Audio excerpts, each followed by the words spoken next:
For the United States, it's been the biggest trade issue on the table. We're going to have to rework trade with China because that's been a one-way street for decades. And that one-way street is getting bigger. Despite the US's tough stance on China's trade surplus, data on Tuesday showed it expanded to $22.2 billion in April.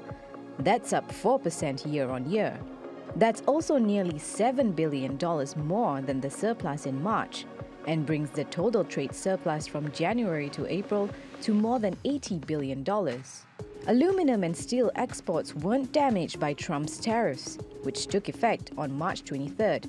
The US accounts for around 14% of China's aluminum exports and 1% of its steel exports. Overall, exports grew nearly 13% year on year, driven by robust shipments in the high-tech sector. Imports rose more than 21%, showing resilience in domestic demand. The continued good performance in China's imports and exports was the result of the continued recovery of the world economy and a stronger dynamic in the development of foreign trade. And China's huge new Silk Road project is quickly achieving the boost in trade and infrastructure growth it was designed for. Since the Belt and Road Initiative was proposed, China has continued to deepen economic and trade cooperation with countries along the route. Trade with those countries jumped nearly 12% to around $400 billion, beating growth in China's overall foreign trade. The data release follows an announcement by the White House that trade talks between US and Chinese officials will resume next week in Washington. Among its delegates, China will be sending Vice Premier and top economic advisor Liu He. The two sides head into round 2 of the talks after admitting there are big differences to overcome. But China is showing no signs of yielding to Washington's long list of demands. Laila Humairah, TRT World. For more on this, let's bring in Martin Jacques from London. He's the author of When China Rules the World. Martin, great to have you on Money Talks, as always. How are these latest trade numbers likely to affect the talks that are scheduled in Beijing next week? Sorry, in Washington, well, I beg your pardon. I doubt very much whether they'll make much difference, because clearly now the cards have been put on the table to some degree by both sides. The kind of demands that the Americans have been making, and China, of course, has countered with their own proposals, I think, in a way, supersede what happens on a monthly basis. But the degree of difference is very disturbing, I think.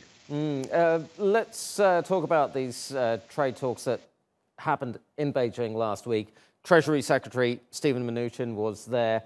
Those talks appear to have laid the groundwork for what's to come. Chinese Vice Premier Liu He, as we mentioned there, is due to visit next week. What's his strategy likely to be when he goes? Well, I think that the Chinese will be anxious to try and reach some kind of modus vivendi with the Americans.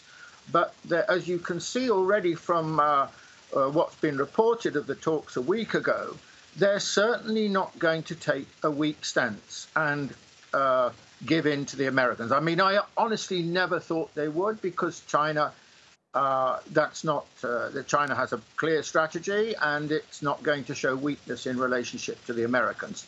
So if there's going to be an agreement, it's not going to be because China gives in or capitulates. It's going to be because there's some hard bargaining and both sides give something.